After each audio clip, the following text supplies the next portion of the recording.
देखिए बच्चों, आज के क्लास में हम लोग क्या पढ़ेंगे, इस जल प्रलय में, है ना।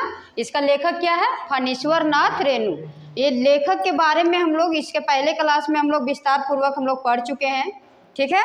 अब ये हम इस जल प्रलय को जो है इसका क्वेश्चन आंसर भी हम बहुत सारा कर चुके हैं, मतलब आने के 7 क्वेश्चन कर चुके हैं। इस क्लास में हम 8वां से कर रहे हैं, ठीक है बच्चों।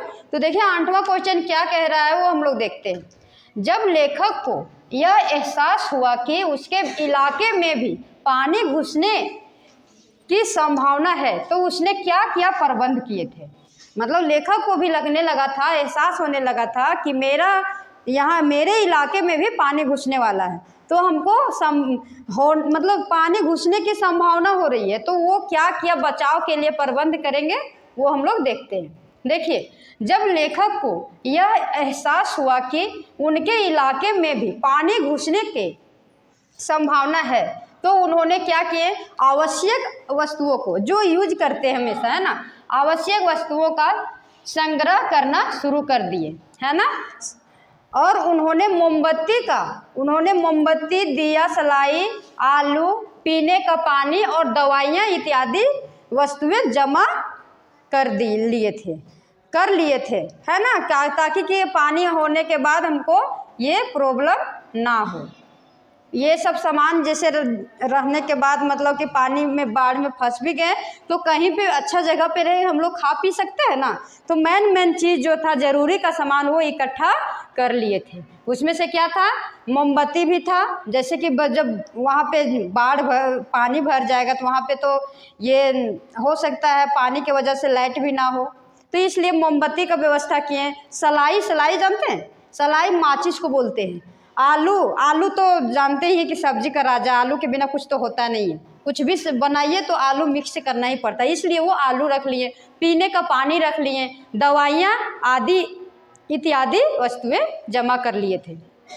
अब दूसरा क्वेश्चन देखिए बच्चों, प्रश्न 9, बाढ़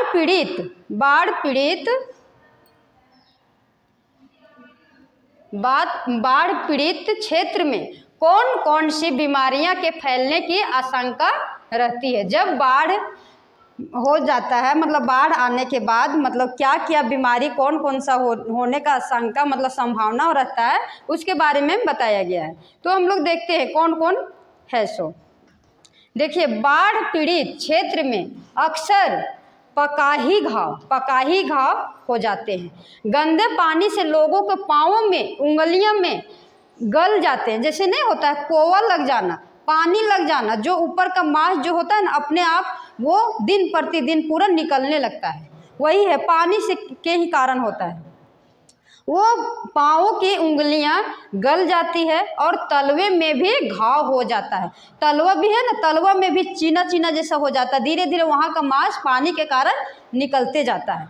तो ये सब पानी से ही जख्म होता है, मतलब पानी के घाव होता है, ठीक है बच्चों। अब 10वां क्वेश्चन देखते हैं।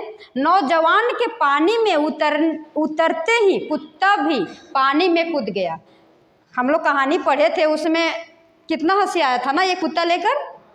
नौजवान जब पानी में उतरा था तो कुत्ता भी पानी में कूद गया था, है ना। दोनों ने किन भावनाओं के वंशीभूत होकर ऐसा किया था, तो देखते हैं कौन सा भावनाओं का वंशीभूत किया था इन्होंने। नौजवान के पानी में उतरते ही कुत्ता भी पानी में कूद गया था। जैसे नौजवान उतरा उसके साथ साथ कुत्ता भी पानी में कूद गया था।